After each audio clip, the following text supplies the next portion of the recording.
தெளிவாக தெரிகின்றது. நாட்டிலே அவருடைய இந்த நாட்டிலே தமிழ் மக்கள் கொல்லப்பட்ட தமிழ் மக்களுக்கு நீதி வேணும் என்று 18ஆம் தேதி தங்களுடைய மக்கள் ஒன்றாக சேர்ந்து தமிழ் மக்களுக்கு கொல்லப்பட்ட தமிழ் மக்களுக்கு நீதி வேணும் என்றதிலே உறுதியாக இருக்கிறார்கள். நாட்டினுடைய ஜனாதிபதி 19ஆம் தேதி போரினுடைய வெற்றியை கொண்டாடுற நிகழ்ச்சியிலே இருக்கின்றார். அப்ப இதிலே மிக தெளிவாக தெரிகின்றது, தமிழர் தேசம் தமிழ் மக்கள் தமிழ் மக்களுக்கு நீதி வேணும் என்றதிலே உறுதியாக இருக்கிறார்கள்.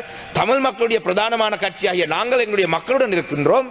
அரசாங்கம் கடந்த காலத்தில் இருந்த அரசாங்கங்களை போல வெற்றி கொண்டாட்டத்தில் ஈடுபட்டார்கள். இந்த நாட்டிலே ராணுவத்தை பாதுகாக்க வேணும், போர்க்குற்றங்கள் நடக்கவில்லை, இந்த கடந்த காலத்தில் இருந்த அரசாங்கங்களை பாதுகாக்க வேணும் என்றதே உறுதியாக இருக்கின்றார்கள் என்றது மிக தெளிவாக தெரிகின்றது. அப்ப அந்த வகையிலே இதை பற்றி தமிழ் மக்கள் கடந்த தேர்தலிலே சரியான பாடம் போட்டிருக்கின்றார்கள். இனி வரும் காலங்களிலே தமிழ் மக்கள் அந்த விடயத்தை சரியாக செய்வார்கள். சரி, கடந்த வாரம் உங்கள் அனைவருக்கும் தெரியும், இந்த நாட்டிலே தமிழ் மக்கள் ஆயிரக்கணக்கான தமிழ் மக்கள் கொல்லப்பட்ட வாரம், முள்ளிவாய்க்கால் நினைவேந்தல் நடந்த வாரம். 16 ஆண்டுகளுக்கு முன்பாக மிக முக்கியமாக இறுதி போராட்டத்தின் பொழுது ஆயிரக்கணக்கான மக்கள் கொத்து கொத்தாக கொல்லப்பட்ட வாரம் தான் கடந்த வாரம். அந்த வகையிலே அந்த கொல்லப்பட்ட மக்களுக்கு என்னுடைய அஞ்சலியையும் செலுத்தி, கொல்லப்பட்ட மக்களுக்கு அவங்களுடைய உறவினர்களை எதிர்பார்க்கும் அந்த நீதி, இந்த நாட்டிலே இந்த இன அழிப்புக்கான நீதி இதுவரைக்கும் இலங்கை மாறி மாறி வந்த அரசாங்கங்கள் தர மறுத்திருக்கிறார்கள். இந்த அரசாங்கத்தின் காலப்பகுதியிலேயும் அது நடக்கும் என்ற எந்த நம்பிக்கையும், நீதி கிடைக்கும் என்ற எந்த நம்பிக்கையும் எங்களுக்கு இல்லை. இதை பற்றி நாங்கள் எங்களுடைய கட்சியை பொறுத்தளவிலே இது நாட்டிலே நடந்தது இன அழிப்பு, ஆனால் அதை ஒரு சர்வதேச நீதிமன்றத்தில் நிரூபிக்கிறது கஷ்டம் என்று சில சொன்ன கருத்திலை வைத்து நாட்டில் இன அழிப்பு நடக்கவில்லை என்று இலங்கை தமிழரசு கட்சியை சேர்ந்த நாங்கள் சொல்றதாகவும் பலர் குற்றச்சாட்டுகள் முன்வைக்கிறார்கள். ஆனால் இந்த நாட்டிலே இந்த நடந்த இன அழிப்புக்கான நீதி வேணும் என்றதிலே தொடர்ச்சியாக சர்வதேச ரீதியாகவும் சரி உள்நாட்டுக்குள்ளேயும் சரி இதுக்காக குரல் கொடுத்து கொண்டிருக்கிற பிரதானமான கட்சி இலங்கை தமிழரசு கட்சி தான். அதை நாங்கள் தொடர்ச்சியாக எங்களுடைய மக்களுடைய சார்பிலிருந்து செய்வோம். நீங்கள் பார்த்திருப்பீங்கள், கடந்த வாரத்திலே 18ஆம் தேதி ஆயிரக்கணக்கான மக்கள் தாங்களாக, இது ஒரு அரசியல் பின்னணி இல்லாமல் தாங்களாக முள்ளிவாய்க்காலிலே அவர்கள் ஒன்று சேர்ந்திருந்தார்கள். வடக்கு கிழக்கு தமிழர் தாயகம் முழுவதும் எல்லா பிரதேசங்களிலும் முள்ளிவாய்க்கால் கஞ்சி கொடுக்கப்பட்டது. இதெல்லாம் அரசியல் பின்னணியிலே நடந்த விடயங்கள் அல்ல. எங்களுடைய மக்கள், கொல்லப்பட்ட மக்களுக்கு நீதி வேணும் என்றதிலே மிக உறுதியாக இருக்கிறார்கள். இதை நீங்கள் மறக்க முடியாது. அண்மையிலே கனடாவிலே ஒரு இந்த இன அழிப்பு சம்பந்தமான ஒரு சின்னம் உருவாக்கப்பட்டதன் பொழுது நான் பார்த்திருந்தேன், வெளிவிவகார அமைச்சர் கனடா தூதுவரை அழைத்து அதை பற்றி ஒரு விளக்கம் கொடுத்திருக்கின்றார். ஆனால் நடக்க வேண்டியது என்ன? இந்த நாட்டிலே தமிழ் மக்கள் கொத்து கொத்தாக கொல்லப்பட்டதா இல்லையான்றது உங்களுக்கு தெரியும். ஆனால் அதுக்கு இலங்கை அரசாங்கம் பிழை செய்ய இல்லை என்று நீங்களும், இந்த அரசாங்கம் அந்த காலப்பகுதியில் இந்த அரசாங்கம் பதவியில் இருக்கவில்லை, அதை அந்த ஆட்சியிலே இருந்தவர்களே இந்த அரசாங்கம் பாதுகாக்க நினைக்கிறார்கள் என்று சொன்னால் அது வேற விடயம். ஆனால் ராஜபக்ச குடும்பத்துக்கு எதிராக தொடர்ச்சியாக கருத்துகள் வெளியிடும் இந்த அரசாங்கம் உண்மையிலே அந்த குற்றங்களை செய்தவர்களை தண்டிக்க வேண்டும் என்று நினைத்தால் இந்த விடயத்துக்கு ஒத்துழைப்பை வழங்கலாம், விசாரணைகளை ஆரம்பிக்கலாம். ஆனால் உள்நாட்டு விசாரணையும் இல்லை, சர்வதேச விசாரணையும் இல்லை. தொடர்ச்சியாக தமிழ் மக்கள் நீதி இல்லாத ஒரு நிலைக்கு தள்ளுவதுதான் இந்த அரசாங்கத்துடைய நோக்கம் என்றது மிக தெளிவாக எங்களுக்கு தெரிகின்றது. நாட்டிலே உங்களுக்கு தெரியும், நாட்டிலே ஜனாதிபதி அவர்கள் நேற்றைய தினம் யுத்தம் கொண்டாடுவதற்கு, யுத்த வெற்றியை கொண்டாடுவதற்கு சென்றிருந்தார். மிக தெளிவாக தெரிகின்றது, நாட்டிலே அவருடைய இந்த நாட்டிலே தமிழ் மக்கள், கொல்லப்பட்ட தமிழ் மக்களுக்கு நீதி வேணும் என்று 18ஆம் தேதி தங்களுடைய மக்கள் ஒன்றாக சேர்ந்து தமிழ் மக்களுக்கு, கொல்லப்பட்ட தமிழ் மக்களுக்கு நீதி வேணும் என்றதிலே உறுதியாக இருக்கிறார்கள். நாட்டினுடைய ஜனாதிபதி 19ஆம் தேதி போரினுடைய வெற்றியை கொண்டாடுற நிகழ்ச்சியிலே இருக்கின்றார். அப்ப இதிலே மிக தெளிவாக தெரிகின்றது, தமிழர் தேசம் தமிழ் மக்கள் தமிழ் மக்களுக்கு நீதி வேணும் என்றதிலே உறுதியாக இருக்கிறார்கள். தமிழ் மக்களுடைய பிரதானமான கட்சியாகிய நாங்கள் எங்களுடைய மக்களுடன் இருக்கின்றோம். அரசாங்கம் கடந்த காலத்தில் இருந்த அரசாங்கங்களை போல வெற்றி கொண்டாட்டத்தில் ஈடுபட்டார்கள். அதிலே எந்த மாற்றம், தமிழர் தேசம் தமிழ் மக்கள் தமிழ் மக்களுடைய எதிர்காலத்துக்காக நாங்கள் இருக்கின்றோம். இந்த நாட்டிலே ராணுவத்தை பாதுகாக்க வேணும், போர்க்குற்றங்கள் நடக்கவில்லை, இந்த கடந்த காலத்தில் இருந்த அரசாங்கங்களை பாதுகாக்க வேண்டும் என்றதே உறுதியாக இருக்கின்றார்கள் என்றது மிக தெளிவாக தெரிகின்றது. அப்ப அந்த வகையிலே இதை பற்றி தமிழ் மக்கள் கடந்த தேர்தலிலே சரியான பாடம் போட்டிருக்கின்றார்கள். இனி வரும் காலங்களிலே தமிழ் மக்கள் அந்த விடயத்தை சரியாக செய்வார்கள். சரி, உங்களுடைய அரசாங்கத்தின் கீழே எங்களுடைய ஒட்டுமொத்த இனப்பிரச்சனைக்கான ஒரு தீர்வை தான் வழங்க முடியாவிட்டாலும் கூட எங்களுடைய தமிழ் மக்களுக்கு எங்களுடைய காணி பிரச்சனைக்கான தீர்வுகளை வழங்க முடியா போனாலும் கூட எங்களுடைய அன்றாட மக்கள் முகம் கொடுக்கும் சில பிரச்சனை யானவேலிகளாக இருக்கட்டும், எத்தனையோ பேர் மட்டக்களப்பிலே மாத்திரம் கடந்த ஒரு மாதத்துக்குள்ளே வவுனதீவிலே ஒருவர் யானை அடித்து செத்தது, பாலிடிவட்டையிலே ஒருவர் செத்தது, தாந்தாமலை போன்ற எல்லா பிரதேசங்களும் ஒவ்வொரு நாளும் இறந்து கொண்டிருக்கிறார்கள். அந்த வகையிலே அதுக்கும் ஒரு தீர்வில்லை என்றது இந்த இடத்திலே கவலையாக சொல்லணும். ஆனால் I would like to acknowledge one thing that the President said in his speech yesterday. He mentioned that, at least in his speech, he mentioned that it is not only the mothers from the south who are grieving the soldiers who were killed, but in the north and the east, that the Tamil mothers were also grieving the lost one, their loved ones who they lost in the last stage of the war. So I'd like to acknowledge the fact that President has gone on to say that at the war memorial or whatever, victory memorial or whatever he has to in that event. But one thing that I would like to say is the President mentioned about creating some Sri Lankan celebration day or something like that. I think Honorable Deputy Speaker, it was in the budget speech as well, where a new day was going to be allocated where all Sri Lankans get together and celebrate being Sri Lankan. I think that event can be scrapped now. We don't need that event anymore, because it's very clear that the Tamil people on the 18th of May remembered their loved ones, remembered their dead. They continued the call for justice for the people that they lost, killed at the hands of the army on the 18th. And the President commemorated the war heroes, as so-called war heroes of the South, on the 19th. So it is very clear that there is a division between the Tamil nation and the Sinhala nation. Tamil nation on the 18th, they were on the streets remembering the loved ones who were killed.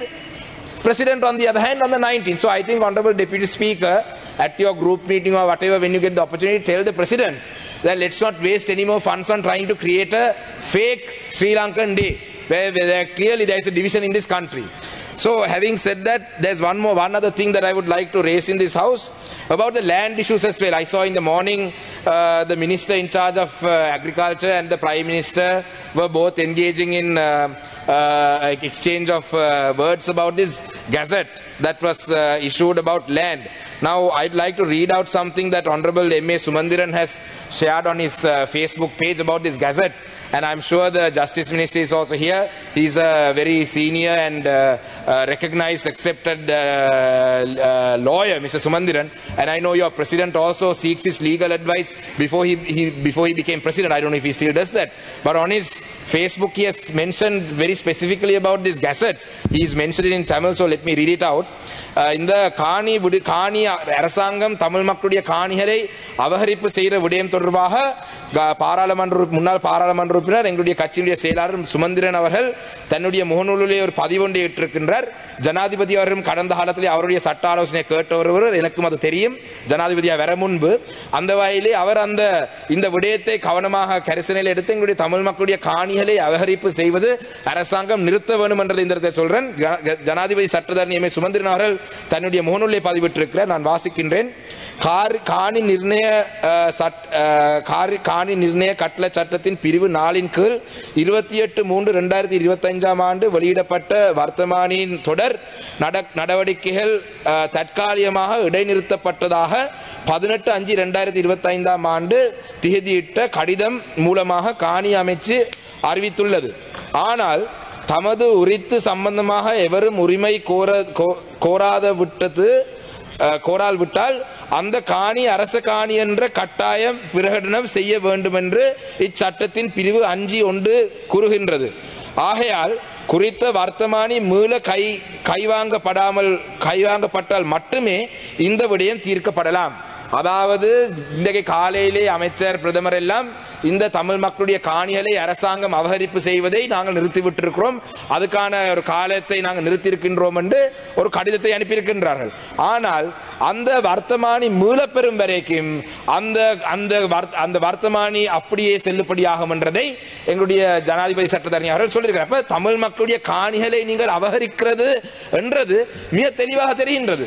அப்ப இந்த வர்த்தமானியை நீங்கள் மீளப்பெறாமல் விட்டால் தமிழ் மக்களுடைய காணிகளை நீங்கள் அபகரிக்க செய்ய போறீங்கன்றது உறுதியான ஒரு விடயம். அந்த வகையில் இந்த நாடகங்களை நிறுத்திவிட்டு தமிழ் மக்களுடைய காணிகளை நீங்கள் கட்டாயமாக எங்களுடைய யுத்தத்தால பாதிக்கப்பட்டு கொல்லப்பட்டு இந்த நாட்டிலே அடி வாங்கி நாட்டை விட்டு வெளியிலே சென்றவர்களுக்கு நீங்க கொடுத்திருக்கிற காலத்துக்குள்ளே வந்து இந்த தங்களுக்கான காணி என்று சொல்ல முடியாமல் போனால் அந்த காணி அரசு உடைமை ஆகும்.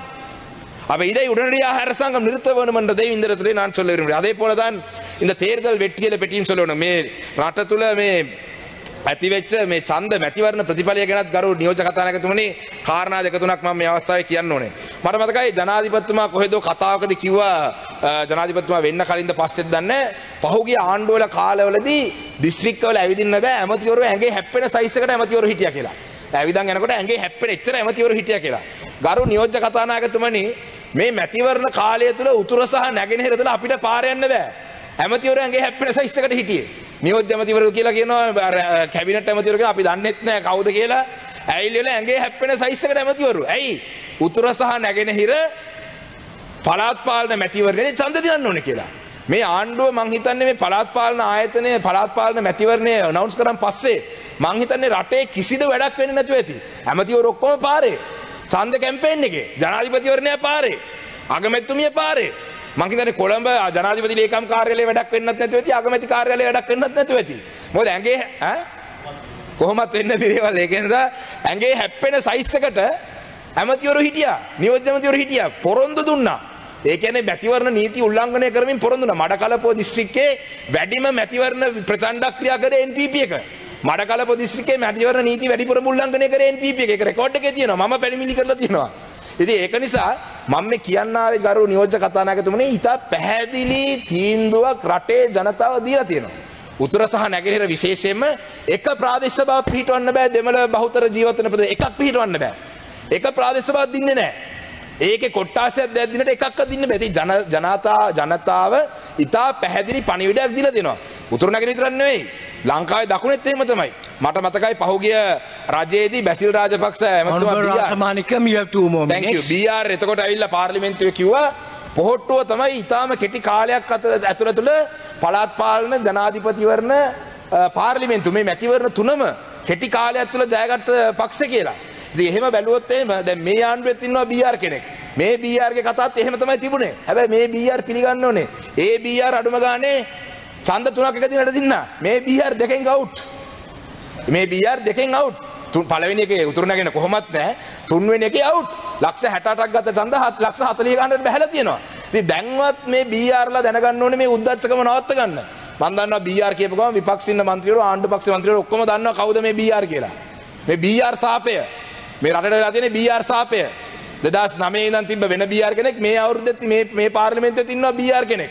ඒ BR ගේ සාපය තමයි මේ ලංකාවට වෙලා තියෙන්නේ. අද බලන්න රට තුල 45කට අධික පිරිසක් වෙඩි තැබීම් සිදුවලා තියෙනවා ලංකාව තුළ. මේවා නීතිය පිළිබඳ ඇමතුමා ඉන්නවා, ආරක්ෂාව පිළිබඳ ඇමතුමා ඉන්නවා. මේවා එහෙම යට ගහන්න බෑ. කවුරු මැරුණත් රට තුළ ඕන එක්කෙනෙක් ඇවිල්ලා වෙඩි තියලා යන්න පුළුවන් තත්ත්වයක් ඇවිල්ලා තියෙන්නේ.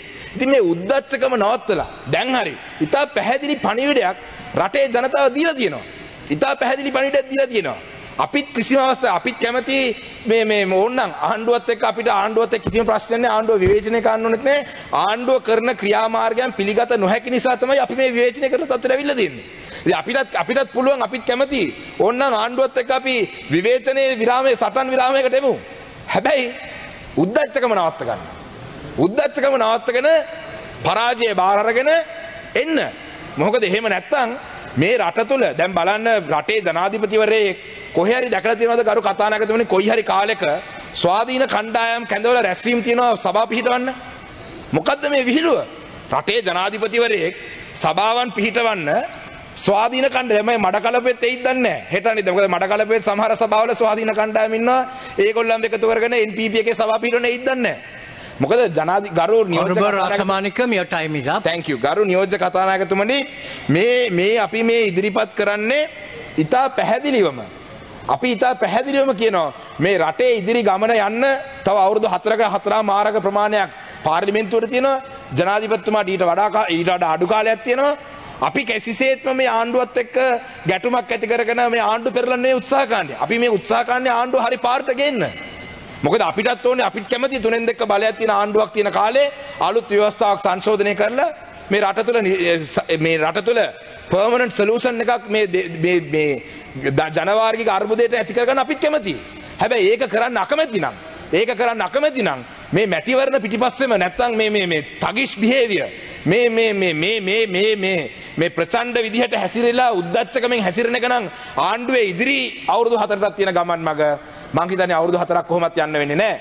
ඊට කලින් මේ ආණ්ඩුව කඩා වැටෙයි මේ විදිහටම ගියොත්. ඒක නිසා ගරු නියෝජ්‍ය කතානායකතුමනි අද මේ විවාදයට මම සම්බන්ධ වෙලා මම මේ කියපු කාරණා පිළිබඳව මං හිතන්නේ මේ ඉන්න ඇමතිවරු හොඳට අහුම්කම් දීලා ඕගොල්ලන්ගේ රැස්වීම් වල හරි කතා කරලා මේකට හොඳ වැඩපිළිවෙලක් ඉදිරි ගමනට ආරම්භ කරන්න. එහෙම නැත්නම් මේ විදිහටම නම් හැසිරෙන්නේ අපිටත් කරන්න දෙයක් නැහැ. අපිටත් ආණ්ඩුව විවේචනය කරන්න දෙයක් නැහැ. අපි සූදානම් උතුර සහ නැගෙනහිර සංවර්ධනය කරන බිලියන 75ක ඩෙවලොප්මන්ට් ෆන්ඩ් එකක් ගේන්න ජනාධිපතිතුමාට කතා කරලා තියෙනවා.